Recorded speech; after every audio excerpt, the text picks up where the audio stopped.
The Ministry of Foreign Affairs has begun legworks for Prime Minister Dahal's India visit scheduled for next week. Improving bilateral ties have remained the main agenda, even as scheduled date has not been fully confirmed, while the visit has drawn more attention given galore of long-standing issues with the southern neighbor, including the border disputes. Good morning, I'm Sarah Sapsanama. Let's begin with the headlines of the hour. At least 4 people dead in a jeep accident in Bafikut rural municipality of Rukum West this morning. 10 others reported injured. One of the longest Chariot festival of Patan Rato Machindranath to conclude today with the display of the bejeweled vest locally called Bhoto. Newar community in the valley also celebrate Sithi Nakha. Republican presidential hopeful Ron DeSantis launches his White House bid. The Florida governor is viewed as chief rival to former President Trump, says he wants to lead the great American comeback. And Lautaro Martinez scores a brace as Champions League finalists Inter Milan come from behind to beat Fiorentina and lift their second consecutive Coppa Italia trophy. At least 4 people have died while 10 others are reported injured in Bafikut rural municipality of Rukum West as a jeep met with an accident this morning. The deceased, according to local authority, have been identified as Karne Bata, Deuchan Khatri and Rekha Khatri. The 4th person is yet to be identified. The ill-fated jeep was carrying 14 people and was headed for Musikot from Gyudunga. The condition of 4 of the injured is reported to be critical. 4 others have sustained minor injuries. Local authorities has said rescue of the gravely injured is underway. The Rato Machindranath Jatra, one of the longest chariot processions celebrated in Patan, is being celebrated today by displaying the bejeweled vest locally called Bhoto. Usually, the head of the Guti Sanstha displays the vest to the public. However, this time, accountant Pawan Acharya is expected to do so. President Ramchandra Podal is scheduled to attend the event as customary for head of the state. The government has announced of public holiday in all 3 districts of Kathmandu Valley on the occasion of Rato Machindranath festival. The festival dates back to the Malla era that lasted between 10th to 18th century.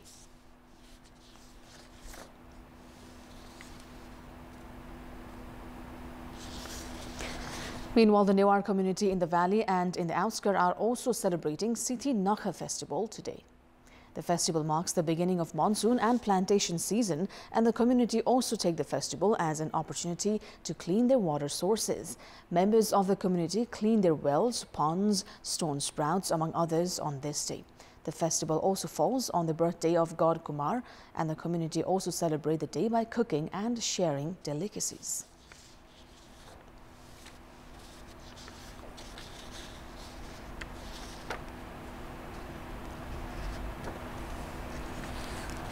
The Ministry of Home Affairs has begun legworks in finalizing the agendas that Nepali delegation should put forth as Prime Minister Pushpa Kamal Dahal is poised for a 3-day visit to India next week.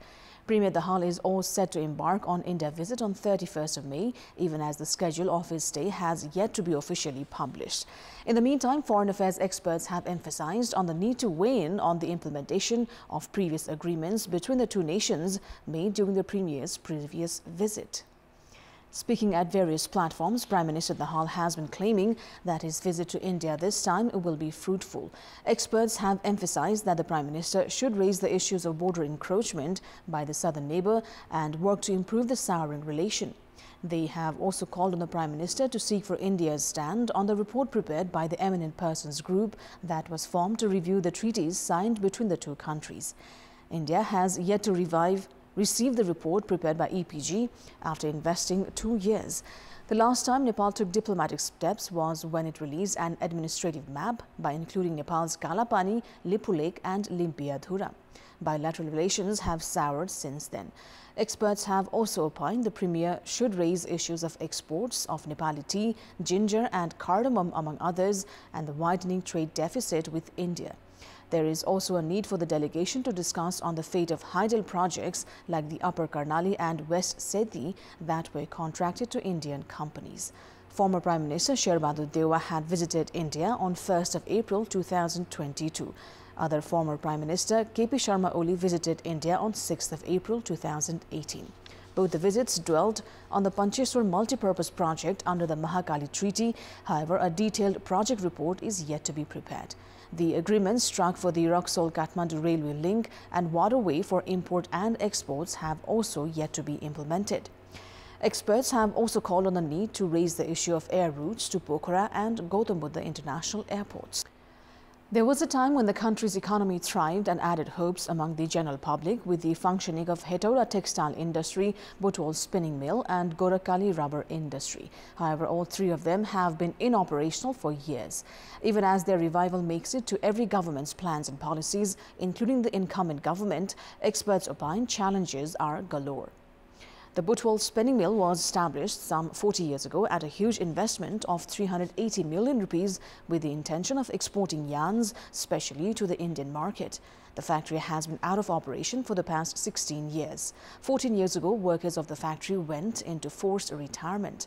4 staff are hanging onto the factory, waiting for its revival.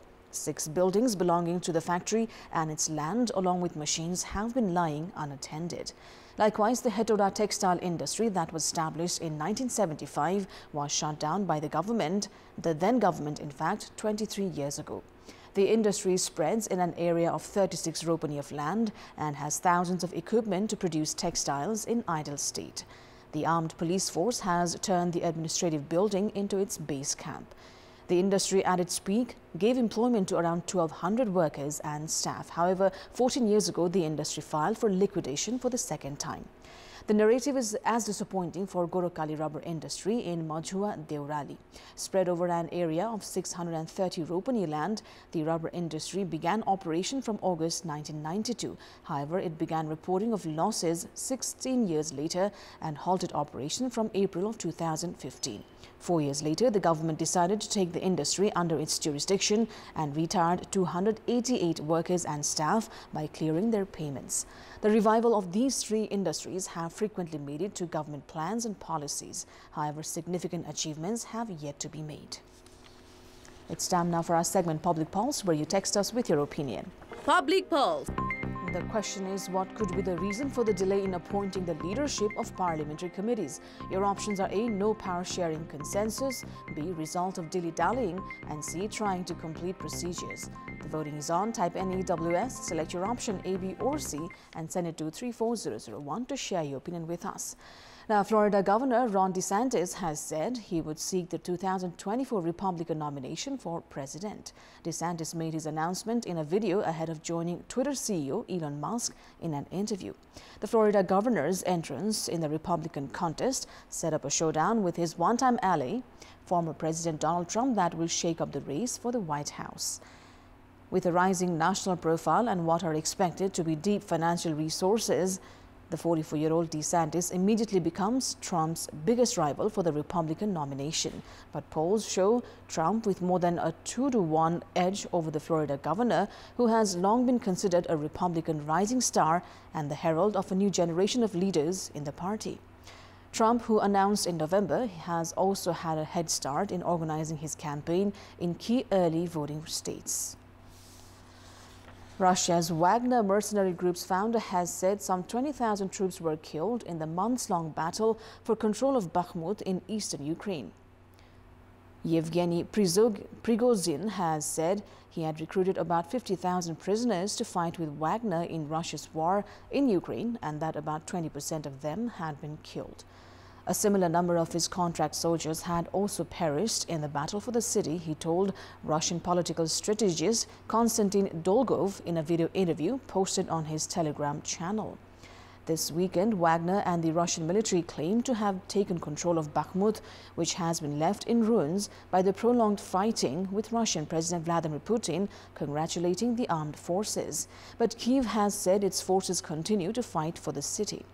Prigozhin, a businessman whose influence has deepened since Russia began its full-scale invasion of Ukraine more than a year ago, has scathingly criticized the country's military leadership, accusing Defense Minister Sergei Shoigu and Chief of the General Staff Valery Gerasimov of incompetence. Last year, Prigozhin toured Russian prisons in a bid to convince inmates to fight with Wagner in Ukraine in exchange for an amnesty if they survived to return home. Now, dubbed the Queen of Rock and Roll, Tina Turner, whose soul classics and pop hits made her a superstar, has died at the age of 83. She had suffered a number of health issues in recent years, including cancer, a stroke and kidney failure.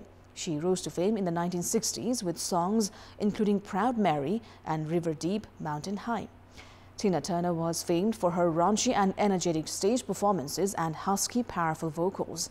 She had won 8 Grammy Awards and was inducted into the Rock and Roll Hall of Fame in 2021 as a solo artist, having first been inducted with her husband in 1991.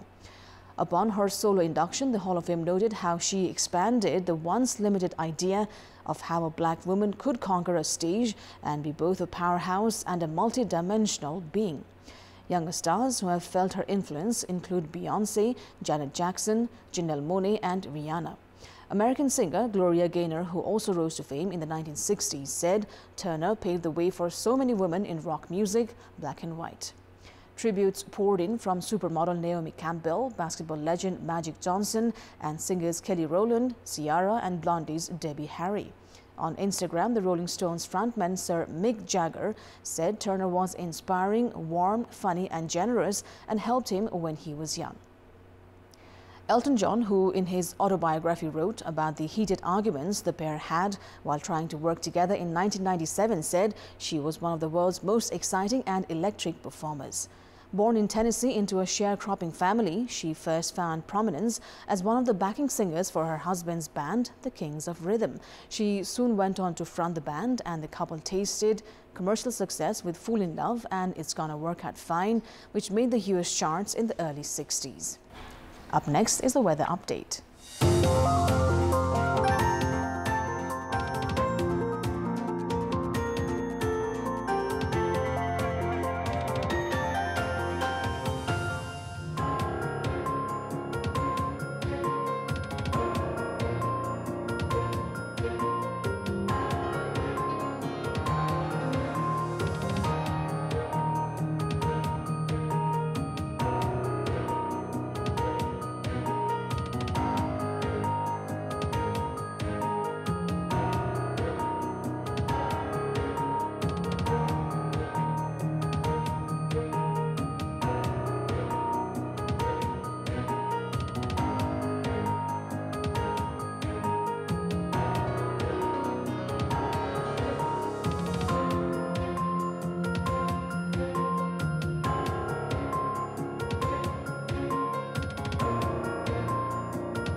That is all for the moment. Thank you for watching. Bye for now.